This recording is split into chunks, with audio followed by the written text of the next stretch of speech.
Kind of notice just by looking on both sides of the room are the many green chairs that we can notice.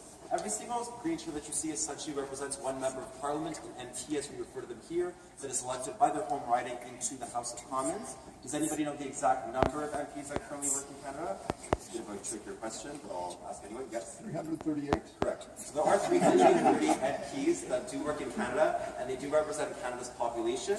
Typically, an MP already represents a political party before being elected, although they can also act independently as well. So if you do belong to the Liberal Party of Canada, as the current governing party, you would be sitting on the left side of the room here. The Prime Minister would always be seated in the 11th chair, starting from the center in the first row. If you count another chair, that spot is always reserved for the Prime Minister, currently the Right Honourable Justin Trudeau.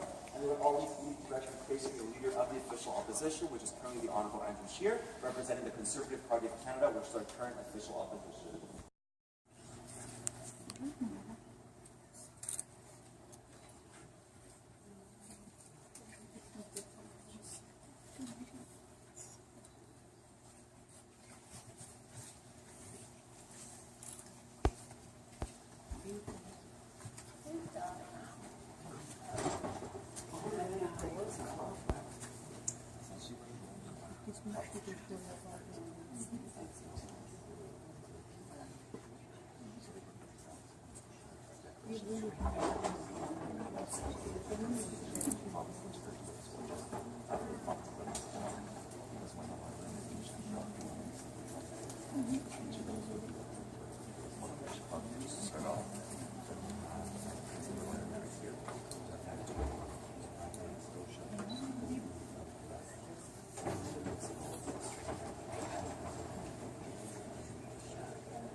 Appointed to the Senate by the Governor General and the Prime Minister, not elected by the population like the situation is for MPs in the House of Commons.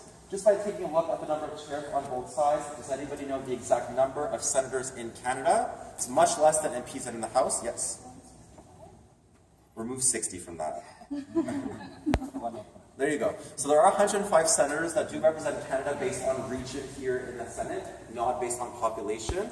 So in the Senate, we will have 24 senators that represent the province of Quebec, 24 that represent the province of Ontario, 24 to collectively represent the western provinces from British Columbia to Manitoba. We'll have 24 to collectively represent once more Nova Scotia, New Brunswick, and Prince Edward Island, 6 senators for Newfoundland and Labrador, and each of the 3 territories has 1 senator to represent them each individually in the Senate.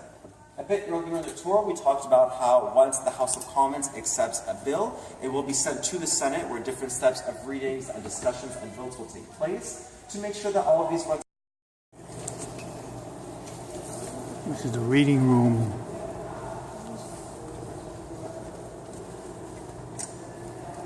So we are currently located in the official reading room of the Parliament building. Currently what this space is used as is a place to have committees. So very earlier in the tour we mentioned that at the second reading, committees will be formed. They're essentially smaller groups of parliamentarians who have a certain expertise in whatever subject matter is being discussed via the legislation. They will meet in smaller groups and go through the law clause by clause, making sure that it is the best law applicable to the Canadian interests right across the country.